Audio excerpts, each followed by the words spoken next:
Hello all, सर्वांचं स्वागत आहे आपल्या ड्रीम MPSC या यूट्यूब चॅनलवरती. मित्रांनो, कंबाईन 2024 आणि राज्यसेवा 2024ची आपण तयारी करत आहोत. तर पॉलिटी हा असा विषय आहे ज्यामध्ये आपण बरेचसे मार्क कव्हर करू शकतो आणि आपल्याला यामध्ये असे काही टॉपिक आहे ज्यामध्ये दरवर्षी मार्क म्हणजे प्रश्न विचारतातच. तर असाच एक टॉपिक आहे, तो म्हणजे आहे आपला मूलभूत कर्तव्य. आता हे मूलभूत कर्तव्य जो आहे तो अतिशय इझी असा टॉपिक आहे आणि आपल्याला याच्यावरती कन्फर्म मार्क जे आहेत ते आपल्याला मिळू शकतात. त्यामुळे मग याच्यावरती आपण आजचं हे लेक्चर घेणार आहोत. तर मूलभूत कर्तव्य लक्षात कसे ठेवायचे याची एक अतिशय सोपी ट्रिक मी तुम्हाला सांगत आहे. एका स्टोरीच्या माध्यमातून आपण हे लक्षात ठेवू. सिरियली तुम्हाला लक्षात राहणार आहे एखादी गोष्ट किंवा एखाद्या पिक्चरची स्टोरी जशी आपल्याला आठवते तसंच हे तुम्हाला लक्षात राहतील. तर सर्वात आधी मी तुम्हाला काही बेसिक गोष्टी मूलभूत कर्तव्यांबद्दल सांगते की राज्यघटनेच्या भाग 4 मध्ये ही कर्तव्ये जी आहेत ती दिलेली आहेत. भाग 4A. त्यानंतर किती आहे टोटल? 11 आहेत. तर आधी होती का संविधानाच्या आधी? तर नाही, संविधान तयार झाल्याच्या नंतर ती ॲड झालेली आहेत आणि ती ॲड झालेली आहे 42वी जी घटना दुरुस्ती होती 1976 मध्ये जी झाली त्या घटना दुरुस्तीने. त्यानंतर 86 जी काही घटना दुरुस्ती झाली 2002 मध्ये, तेव्हा हे 11वे कर्तव्य त्याच्यामध्ये ॲड झालं, जे की आहे प्राथमिक शिक्षणाबद्दल. म्हणजे पालकांनी आपल्या मुलांना 6 ते 14 वयोगटातील मुलांना प्राथमिक शिक्षण सक्तीचं म्हणजे दिलं पाहिजे असं. त्यानंतरची हे जे 10 कर्तव्य आहेत ते आपल्याला सिरियली विचारतात आणि हे सिरियली जेव्हा विचारतात तेव्हा आपला क्रम मागे पुढे होऊ शकतो. तर ही स्टोरी जर तुम्ही लक्षात ठेवली तर तुम्ही ॲटलिस्ट पर्याय पाहून कन्फर्म तुम्ही तिथे उत्तरं त्याचं काढू शकाल. तर सुरुवात करूया आपण. याच्याबद्दल आणखी एक महत्त्वाची गोष्ट लक्षात ठेवायची म्हणजे सरदार स्वर्णसिंह जे होते त्या समितीने या मूलभूत कर्तव्य सुचवले होते. त्यांनी टोटल 8 कर्तव्य सांगितली होती, तर त्यातली 6 घेतले आणि त्यामध्ये कर देणे हे सुद्धा कर्तव्य त्यांनी सांगितलं होतं पण ते घेतलं नाही. त्याच्यानंतर मतदान सुद्धा होतं, ते सुद्धा घेतलं नाही. मला तरी वाटते हे घ्यायला पाहिजे होते, कारण तसंही लोक खूप करचोरी वगैरे करतात, पण मतदान वगैरे जर राज्यघटनेत आहे बा तर त्यांना थोडंफार तरी काहीतरी वाटलं असतं. तर एनिवेज कर्तव्य शेवटी व्यक्ती प्रामाणिक असेल तरच तो बजावत असतो. त्यामुळे हे कर्तव्य जे आहेत ते आपसुकच आपल्यालाच आपली कळाली पाहिजे. तर पाहूया आपण ही कर्तव्य आपल्याला लक्षात कशी ठेवायची. तर सुरुवात करूया आपण. पहा, एक अशी मस्त स्टोरी आहे जी सगळ्यांनी आपण लहानपणी अनुभवलेली आहे आणि आपल्याला तशीच्या तशी पिक्चराईज सुद्धा होईल. तुम्ही ॲक्च्युअल शाळेमध्ये आहात अशा प्रकारे तुम्हाला तिथे वाटेल. आता राज्यघटना आहे म्हणून मी 26 जानेवारीचाच प्रोग्राम घेतला. 26 जानेवारीचा दिवस आहे आणि तुम्ही शाळेमध्ये गेलेले आहात, शाळेमध्ये तुम्ही प्रवेश केला. आता शाळेमध्ये गेल्यावर आपल्याला सर्वात आधी 26 जानेवारीला काय दिसतं? मस्त पताके लावलेले असतात, त्यानंतर झेंडा असतो तिथे बांधलेला, त्याचसोबत सगळीकडे मस्त देशभक्तीचे गाणे वाजत असतात. मग यावरून काय आहे पहा, राष्ट्रगान आणि राष्ट्रगीत. पहिलं कर्तव्य काय आहे आपलं? राष्ट्रगान आणि राष्ट्रगीत यांचा आदर करणे. याच्यावरून सुद्धा तुम्ही ते लक्षात ठेवू शकता. पूर्ण जे काय कर्तव्य आहे ते असं आहे की घटनेचे पालन करणे आणि तिचे आदर्श व संस्था, राष्ट्रध्वज व राष्ट्रगीत यांचा आदर करणे. आता या 2 शब्दावरून सुद्धा तुम्ही ते आठवू शकता पर्याय बघून. ओके, मग शाळेत प्रवेश केलेला आहे तुम्ही, सुरुवातीला दिसलाय झेंडा, गाणे चालू आहेत, त्यावरून तुम्हाला पहिलं कर्तव्य लक्षात राहील राष्ट्रगीत आणि राष्ट्रगान यांचा तिथे काय आहे? आदर करणे किंवा सन्मान करणे. नेक्स्ट कर्तव्य आहे पहा. आता तुम्ही जे आहात शाळेमध्ये गेल्यानंतर तुम्हाला तिथे काही फोटो सुद्धा ठेवलेले दिसतात. भगतसिंह यांचा असेल, महात्मा गांधी असतील, टिळक असेल, यांचे प्रोग्रामसाठी फोटो लावलेले आहेत, कारण त्यांच्या प्रतिमेला हार अर्पण करून मग कार्यक्रमाची सुरुवात होणार होती. तर मग आपल्याला याच्यावरून दुसरं कर्तव्य इथे लक्षात ठेवता येतं, ते म्हणजे ज्यामुळे आपल्या राष्ट्रीय स्वातंत्र्य लढ्याला स्फूर्ती मिळाली त्या उदात्त आदर्शांची जोपासना करून त्यांचे अनुसरण करणे. म्हणजे या लोकांनी काय केलेलं आहे? आपल्याला स्वातंत्र्य मिळवून दिलं, मग त्यावरून आपल्याला लक्षात येईल त्यांनी आंदोलनं केले, त्या उच्च आदर्शांचा आपल्याला स्वीकार करायचा आहे, त्यांचं अनुसरण आपल्याला करायचं आहे आणि त्या आदर्शाची जोपासना करायची आहे. असं आहे आपलं दुसरं कर्तव्य. पहिलं लक्षात आलं, राष्ट्रगीत, झेंडा दिसतो, आपल्याला गाणे ऐकू येतात, राष्ट्रगीत राष्ट्रगान यांचा तिथे सन्मान करणे, आदर करणे. त्यानंतर फोटो दिसतात, त्या उच्च आदर्शांचा सुद्धा आदर करणे. आता मग कार्यक्रमाला सुरुवात झाली आहे, झेंडा फडकलेला आहे आपल्या शाळेमधला, फडकणार आहे. तर त्यासाठी आपल्याला शिक्षक काय सांगतात? एका लाईनमध्ये राहा. एका लाईनमध्ये आपल्याला तिथे उभं करतात. म्हणजेच काय आहे, त्याच्यावरून आपण तिसरं कर्तव्य लक्षात ठेवू शकतो.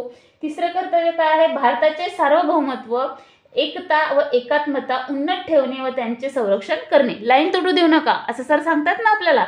मग त्या एकता आणि अखंडतेचं आपल्याला काय करायचं आहे? तिथे संरक्षण करायचं आहे, लाईन तुटू द्यायची नाही आहे. हे आहे आपलं तिसरं कर्तव्य.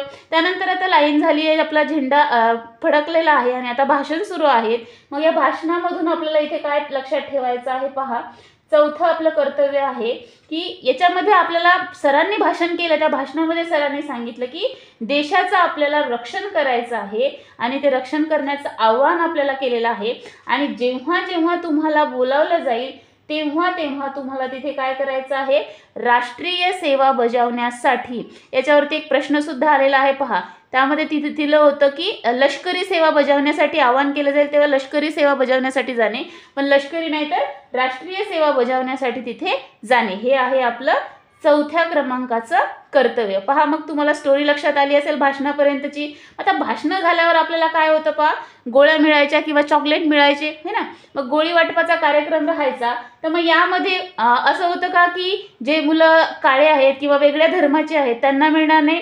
कुठलंही धार्मिक असो, कुठलंही भाषिक असो किंवा प्रादेशिक तिथं भेदाभेद नव्हता. सर्व विद्यार्थ्यांना गोळ्या मिळायच्या आणि शिक्षक सांगायचे की पहिले मुलींना घ्या रे, पहिले मुलींना घेऊ द्या रे, है ना. म्हणजे काय आहे, धार्मिक, भाषिक आणि जे काही प्रादेशिक आहे किंवा वर्गीय भेदाच्या पलीकडे जाऊन तिथे काय करायचं आहे, आपल्याला सर्व भारतातल्या जनतेमध्ये सामंजस्य व बंधुभाव वाढीला लावायचा आहे. आणि स्त्रियांना पहिले द्या, मुलींना पहिले द्या, याच्यावरून काय लक्षात ठेवायचं आहे, स्त्रियांच्या प्रतिष्ठेला उणेपणा आणणाऱ्या प्रथांचा आपल्याला काय करायचं आहे, तिथे त्याग करायचा आहे. यावरून हे आपल्याला लक्षात ठेवायचं आहे पाचवं कर्तव्य. ठीक आहे, गोळी वाटपपर्यंत आपण आलो. आता गोळ्या वाटल्या, त्याच्यानंतर 26 जानेवारी या म्हटल्यावर सांस्कृतिक कार्यक्रम आलेच. मग तिथे काय होणार, डान्स होणार. आता डान्समध्ये सुद्धा असे काही गाणे असायचे ज्यामध्ये सर्व धर्माबद्दल तिथे माहिती दिलेली असायची है ना, बरेचसे असे गाणं होते. तर मग यावरून आपल्याला काय लक्षात ठेवायचं आहे, आपल्या संमिश्र संस्कृतीच्या समृद्ध वारशाचे मोल जाणून ते जतन करणे. म्हणजे काय आहे, आपल्या देशामध्ये सर्व धर्माचे लोक एकत्र राहतात.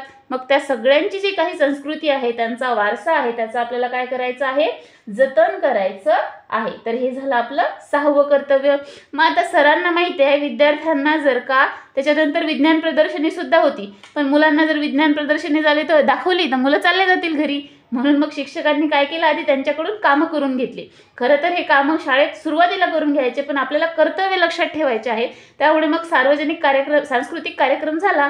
त्यानंतर शिक्षकांनी काय केलं, शाळेतली जी उद्यान होतं, बाग होती, पाण्याची टाकी होती, ती साफ केली. आणि शाळेमध्ये पाळलेले काही प्राणी होते त्यांची सुद्धा शिक्षकांनी तिथे काय केलेली आहे, काळजी घ्यायला, विद्यार्थ्यांना त्यांना चारा टाकायला तिथे सांगितलेलं आहे. याच्यावरून आपल्याला 7वं कर्तव्य काय लक्षात ठेवायचं आहे पहा. 7वं कर्तव्य आहे आपलं, वने आहेत, उद्याने आहेत, सरोवरे आहेत, नद्या, वन्यजीव यासह नैसर्गिक पर्यावरणाचं रक्षण करायचं आहे. आणि प्राणीमात्रांबद्दल भूतदया आपल्याला तिथे बाळगायची आहे. ओके, सो आपल्याला इथे हे लक्षात येईल. त्यानंतरचं आपलं 8वं कर्तव्य आहे पहा, वैज्ञानिक दृष्टिकोन. त्याच्यानंतर शिक्षकांनी मात्र विज्ञान प्रदर्शनी दाखवायला मुलांना नेलं. आता विज्ञान प्रदर्शनीमध्ये काय होणार आहे, ऑब्व्हियसली वैज्ञानिक दृष्टिकोन, त्यानंतर मानवतावाद, शोधक बुद्धीचा विद्यार्थ्यांचा विकास होणार आहे आणि सुधारणावाद यांचा विकास करणे. हे आहे आपलं नेक्स्टचं कर्तव्य. पण आता हे विज्ञान प्रदर्शनी पाहायला गेलेल्या मुलांमध्ये काय झालेलं आहे, तिथं भांडणं झालेले आहेत. मग शिक्षक आले लगेच धावून, विद्यार्थ्यांमध्ये भांडणं झाले. मग शिक्षक काय म्हणाले त्यांना की भांडणं करू नका, सार्वजनिक मालमत्तेचं नुकसान. आता वर्गात भांडणं म्हटल्यावर डेस्कची तोडातोड विद्यार्थी करायला लागले. ते विज्ञान प्रदर्शनीचं साहित्य इकडे तिकडे फेकायला लागले. मग शिक्षकांनी काय सांगितलं, सार्वजनिक मालमत्तेचं रक्षण करा, ही शाळा काही आपल्या एकट्याची नाही आहे, सगळ्यांची आहे. आणि हिंसाचाराचा निग्रहपूर्वक आपल्याला काय करायचं आहे, त्याग करायचा आहे. सो हे आहे आपलं 9वं कर्तव्य. आणि मग त्याच्यानंतर शिक्षकांनी विद्यार्थ्यांना एक अजून भाषण दिलं. त्यांना वाटलं विद्यार्थ्यांना एवढा सगळा कार्यक्रम करूनही काही लक्षात आलं नाही, त्याच्यामुळे त्यांनी शेवटी भाषण दिलं की त्यांनी त्या भाषणामध्ये काय सांगितलं, आपलं जे काही देश आहे, आपलं जे राष्ट्र आहे, ते सतत उपक्रम व सिद्धी यांच्या चढत्या श्रेणी गाठत जाईल. अशा प्रकारे व्यक्तिगत व सामुदायिक कार्याच्या सर्व क्षेत्रामध्ये उत्तमता संपादन करण्यासाठी झटायला पाहिजे आपण सगळ्यांनी. आणि राष्ट्रसुद्धा झटते आहे, सो तुम्ही सुद्धा त्याची जाण ठेवा. असे भांडबिंड न करता, आपल्या शाळेतल्या वस्तूंची नासधूस न करता त्यांच्या रक्षणाकडे लक्ष द्या. तर हे आहे आपलं 10वं कर्तव्य. आणि मला नाही वाटत की 11वं कर्तव्य कोणी विसरत असेल. 11वं कर्तव्य काय आहे, तर जे काही पालक आहेत किंवा जन्मदाते आहेत विद्यार्थ्यांचे, त्यांनी काय करायचं आहे, आपल्या 6 ते 14 वयोगटातल्या मुलाला त्याच्या 6 ते 14 वर्षापर्यंत जे काही शिक्षण आहे, प्राथमिक शिक्षण, ते उपलब्ध करून देणे, हे आहे त्याचं 11वं कर्तव्य. सो हे तर तुम्ही विसरणार नाही. पण आता या 10चा सुद्धा क्रम तुम्ही अजिबात विसरणार नाही. तुम्हाला जर का पाहायचं असेल तर तुम्ही आपल्या पॉलिटीसाठी हे पुस्तक आहे कोळंबे सरांचं, ते रेफर करू शकता.